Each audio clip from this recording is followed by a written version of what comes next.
Hai una laurea in chimica, un diploma in pianoforte, composizione e in jazz. Chi è Luca Sirigu?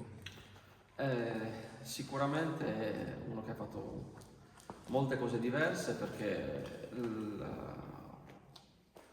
ho molti interessi e non sono riuscito mai a focalizzarne realmente soltanto uno e mi piace molto spaziare tra varie cose. Tutte queste cose che ho studiato diciamo che mi descrivono un po' come carattere perché ho sempre avuto un grande amore per le scienze e che continuo ad avere. Mi piace molto la fisica, mi piace molto la chimica e la matematica. L'ho studiata molto volentieri, per molto tempo ho pensato sinceramente che potesse essere il mio lavoro e lo è quasi diventato, diciamo, per qualche tempo ho anche insegnato matematica e scienze ed è un'esperienza che mi è piaciuta tantissimo.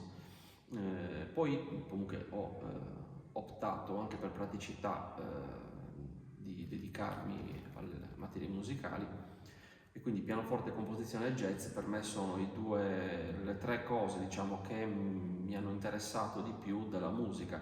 In realtà più il versante composizione e jazz del pianoforte perché più che un esecutore mi interessava diventare un conoscitore delle grammatiche, della sintassi della musica e di quello che porta a sviluppare un linguaggio e un'opera d'arte, che è un po' la cosa che mi ha sempre interessato. In questo senso è molto simile all'amore per le scienze perché il desiderio di formalizzare, di creare delle connessioni tra linguaggi, delle regole che possono essere di carattere generale, che possono accomunare diverse discipline, è un aspetto che mi è sempre piaciuto. Cioè cercare di guardare le cose dall'alto e trovare delle somiglianze, delle linee guida. Devo dire che tra l'altro questa cosa non l'ho mai abbandonata perché a livello personale ancora oggi mi piace dedicare una parte del tempo alla divulgazione dei rapporti che ci sono tra la matematica e la musica, e l'arte in generale, ma la musica in particolare e la composizione. Per cui mi sono trovato negli ultimi anni tante volte a passare del tempo a fare dei corsi o delle conferenze su questo tipo di rapporti che vanno dall'asse dei linguaggi a quello delle grammatiche o anche proprio del semplice calcolo applicato alla musica. Bene, parliamo dei brani che sono presenti all'interno di questa antologica. Come sono nati? Qual è la specifica eh, di Solitude e del Notturno? Allora, per quanto riguarda Solitude, è un brano che è nato in realtà non eh, con un progetto specifico, ma era un periodo in cui mi stavo trovando a fare uno studio preliminare su un possibile cortometraggio che sarebbe dovuto essere girato di lì a breve. Era uno studio molto da lontano perché ancora non avevamo neanche una sceneggiatura, però col regista con cui ho fatto moltissimi spettacoli teatrali e con il quale avevo scritto un'opera qualche anno prima. Avevamo una buona intesa, per cui il primo lavoro che ci eravamo proposti era quello di raccogliere dei materiali che potesse essere di ispirazione per entrambi. Quindi ancora prima di vedere le sceneggiature o di girare qualsiasi scena, mi aveva chiesto di creare delle situazioni sonore. E quindi in particolare Solitude era uno dei provini che avevo fatto per il piano sequenza iniziale.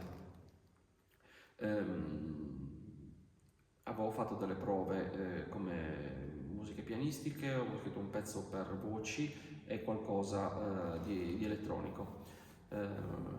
Poi in realtà del film non se ne è fatto nulla e io ho lasciato alcuni incompiuti e molti provini invece sono diventati dei brani autonomi, come per esempio questo Solitude che un po' il titolo evoca chiaramente un senso di solitudine che era quello che doveva descrivere il piano sequenza iniziale, ma è già anche un piccolo gioco di parole perché è un brano sostanzialmente minimalista che si snoda su un'articolazione costante di una nota sol ripetuta con vari raggruppamenti ritmici. questa nota sol, dall'inizio fino alla fine, non manca mai. Mentre invece il notturno ha una genesi diversa, perché direi che è un pezzo sostanzialmente impressionista come spirito, perché vuole dipingere, descrivere in qualche maniera un'impressione che mi è capitato tante volte di vedere abitando io davanti al mare. Io abito davanti al Golfo dell'Asinara, per cui anche solo dal mio studio si può vedere dall'Asinara fino alla Corsica e tutto il Golfo, ed è molto bello, e quindi molto spesso mi affaccio alla finestra, vedo il panorama del mare, o passeggiando nelle spiagge limitrofe o nel lungomare limitrofo vedo molto spesso la luna riflessa sul mare, che ha sempre dei riflessi molto belli.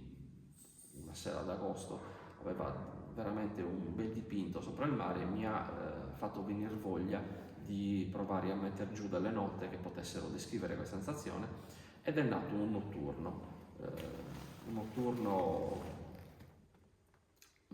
diciamo, numero uno nella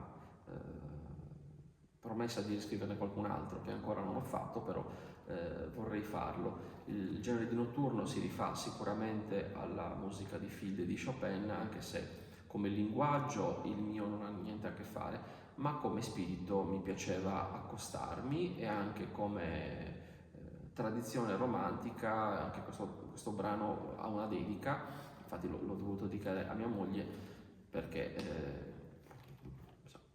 è stato abbastanza naturale questo passaggio, visto che molto spesso ci capita di passeggiare insieme e di goderci un bel panorama che da vicino a casa nostra non è infrequente poter godere.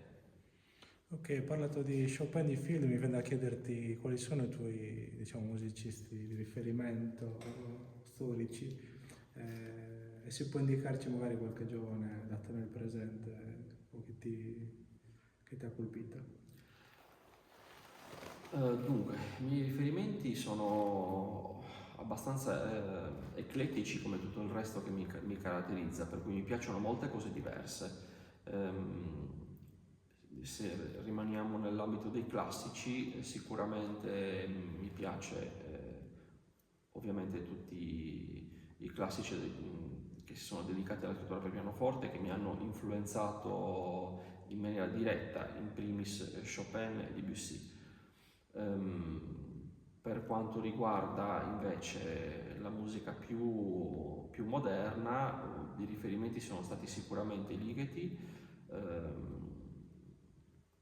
anche musicisti con cui non condivido tanto dal punto di vista dello stile, però che mi piacciono, che sono gli americani, come a parte Feldman, anche Ives e Carter. Per quanto riguarda i giovani, devo dire che sono un po' atipico, non seguo tantissimo il flusso delle nuovissime generazioni.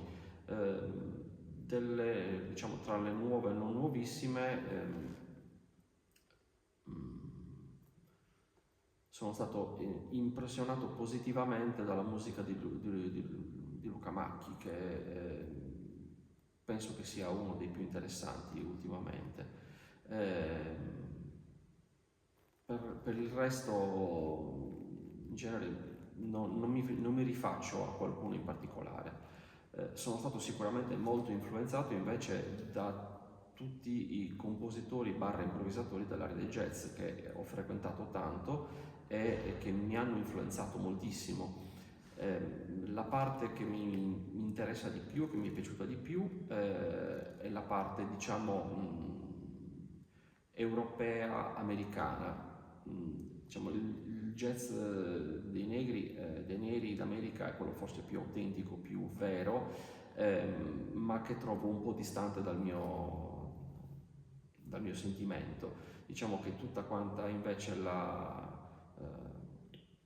l'onda post Bill Evans è molto più vicino a me, forse perché provengo dal pianoforte classico e non dal vero pianoforte jazz, come potrebbe essere un Hancock, un Monk o quella generazione di pianisti che mi piacciono tantissimo, ma da cui mi sento un po' distante esteticamente.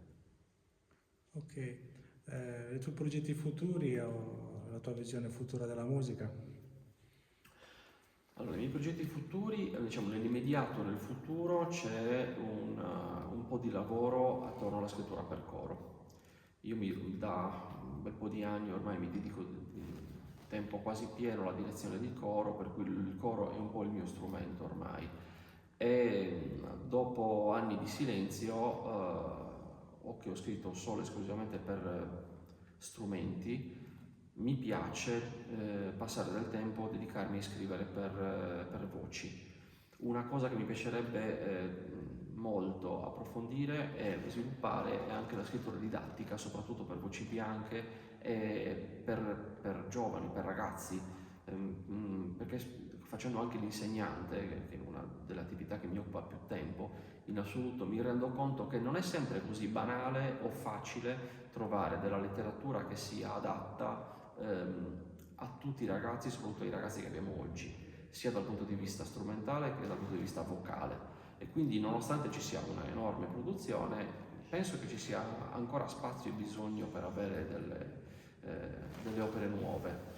Invece, da un punto di vista un pochino più personale, vorrei dedicarmi a riprendere e riapprofondire l'aspetto elettroacustico della composizione.